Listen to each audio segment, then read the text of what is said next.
Hey yo, I'm Sid Fly, and you're watching a new episode of Alt Fly.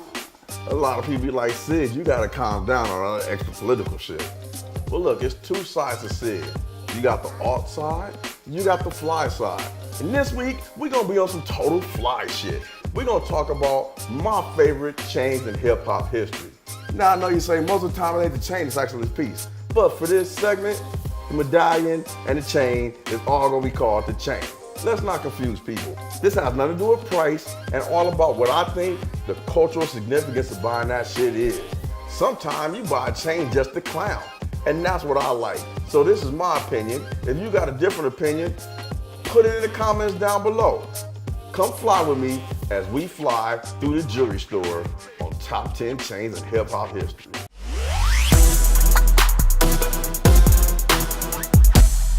All right, let's start out with number 10 and Young Berg. Y'all remember Young Berg? Me. He had a couple of hits, or hit back in the day. He was on Love and Hip Hop. You might remember from that shit. But I do remember he had that big ass Transformer chain, the Autobot logo, pink and white diamonds. But nobody knows what happened to Young Berg.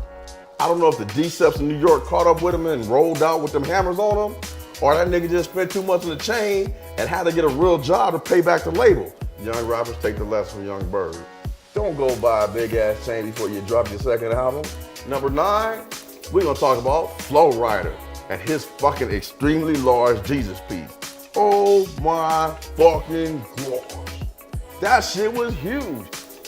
At his birthday, he came out with this Jesus piece. Had to be like this big. That shit was as big as the birthday cake they gave him for his birthday. So he gets on this list just for that alone.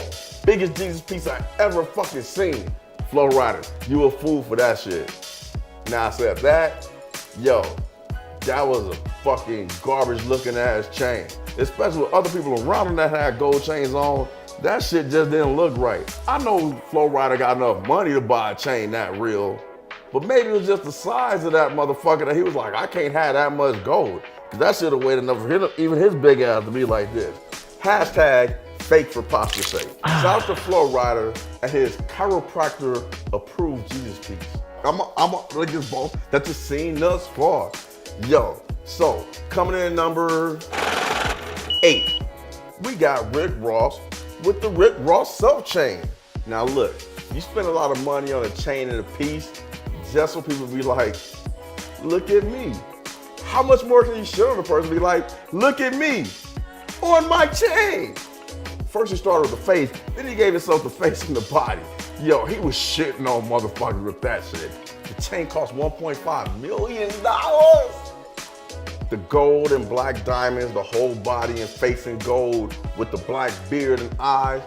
Shit, his chain could just go to the bar and be like, give me your table, nigga. Coming in at number 7, we gonna go with TPain with the big ass chain. Oh man. See, shitting on people is psychological. It's metaphysical. So TPain went totally meta with the big ass chain. For y'all don't know what meta is, and y'all always say meta, you think meta war priest. Let's think it this way. It's clowning to get a big ass chain. You know what's more clowning than getting a big ass chain? They're getting a big ass chain that says big ass chain. Meta for dummies. The joke is there as soon as you see it.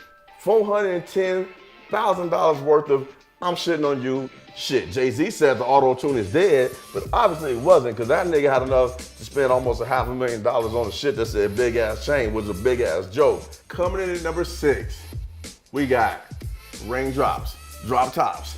We gonna talk about Offset's Raindrop. The Migos all rock a lot of jewelry.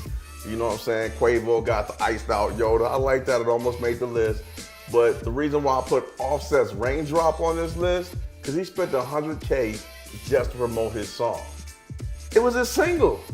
He clowned out and got a huge fucking raindrop that had diamonds all through it. Now, if he was smart, he probably got the label to pay for it or use some of the advance money because he knew it's gonna make people talk about his song. I don't know. That's fucking dope as shit. That's shitting on people with your single. At number 5, this one could have been anywhere from 5 on. We're gonna go with Game with the Jesus piece that had the Jesus piece. Everybody got a Jesus piece. The regular Jesus, the Jesus with the thing on his back, Jesus at the table for the Last Supper. Game went a step further. He already had the blood Jesus, which was red, and he had a new record called Jesus Piece that he was promoting. So he went out and bought a Jesus piece. I don't know if it's sacrilegious or not, but when it comes to Flyer Almighty, that's another one of those meta things we talk about. Most of y'all motherfuckers can't even afford a Jesus piece. My Jesus piece got a Jesus piece that you couldn't afford. I'm gonna make you feel some type of way about this Jesus piece that got a Jesus piece when you see it. And then you're gonna think about buying my album called Jesus Piece. Coming in at number 4 is y'all favorite person y'all love to hate. And that's Kanye West. I had a dream I could buy my way to heaven. When I woke up, I spent it on a necklace. Is it cool if I tell the world I copped it from Ghana and Mali? Mali. So next we got Kanye West Kardashian with his 300K Horus chain. For y'all that don't know who that is, that's a god. Most people buy Jesus pieces. We talked about a couple already. But what he did was, he was like, yo, let's talk about some African gods.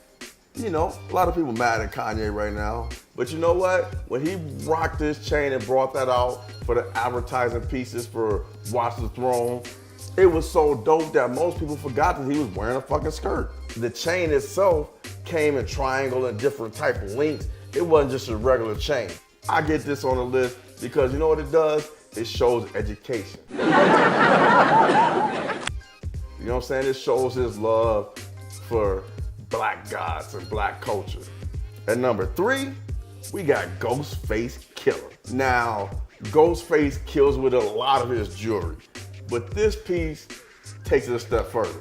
Yo, where he shitted on people is when he came out with the Versace dinner plate. He had a medallion the size of a dinner plate with the Versace logo on it. Y'all niggas walking around with Versace belt buckles. He had a whole plate made out of gold with the Versace face in it. This was in the motherfucking 90s. This is how dope Ghostface Killah is in this jewelry game. He did the show with Beyonce, and Slick Rick pulled out the backpack full of gold and gave it to him to wear because he trusted him and was like, yo, this is the next generation coming in. That don't even talk about the eagle, since this is about chains. I probably shouldn't be bringing it up. The fucking wristband with the fucking eagle on it, like a falconeer. So, coming in at number 3, we got Ghostface Killah with the motherfucking Versace plate. You can eat off that bitch. What? What? Okay, let's keep this going. Little John coming in at number 2 with the Crunk Ain't Dead chain. First off, he was clowning because people saying, yo, Crunk is dead. Nobody want to hear your beats and everybody else rapping on you screaming, yeah, no can what? Fuck all that shit. Lil Jon making money. And he told y'all he was making money by getting a big ass chain that said Crunk Ain't Dead. Get a smaller chain for what? It's subliminally telling you, you can feel some type of way, but I feel good. Yeah. Plus, Lil Jon was hanging out with the president on Celebrity Apprentice, getting that kind of money. Let me give you a couple of honorable mentions before I get to number 1. Young Buck. Remember he had that Young Buck chain, had the Y and the B, but the Y was spinning. They spinning, homie. Can't sleep on Gucci Mane. Busta Rhymes almost made it. And then TPain almost made it again because he got all the chains with all the liquor. He had the Ciroc bottle and the Hennessy and all that shit. Rob G, give me a motherfucking drum roll and let's go on to number 1. Who else can it be? Slick Rick. He was doing this shit way back in the 80s. The only man that could be like, Mr. T, you ain't got shit on me. How you talk about best chains in hip hop history without giving it to Slick Rick? You can't. You remember he went to jail for a while? He had the big piece with the Scales of Justice on it. Man, I remember when Slick Rick first got out, I went to a Slick Rick concert out in Vegas. Slick Rick came out with all this gold on, 15 chains, whatever he was rocking and wanted to wear that day, rings on all fingers, getting his shit on. And he was like, that's my old shit, I'm about to put on my new shit. Had the biggest motherfucker I ever seen in my life come up on stage. 7'12", 9,000 pounds. Came out with a motherfucking backpack, put the backpack on motherfucking stage. Slick Rick took off all his chains, all his gold chains, and put them on the DJ table. And this nigga decided to put on all motherfucking platinum chains. Yo, it was like 10 minutes just this nigga putting on chains. Any motherfucker claiming they got a chain or got chains, put your chains up. Go big chain for little chain against Slick Rick. Nigga, your chains is gone. He wasn't spending that Spotify money or ASCAP money or record label front of me this money. He was using Slick Rick money. #1 chain in hip hop history.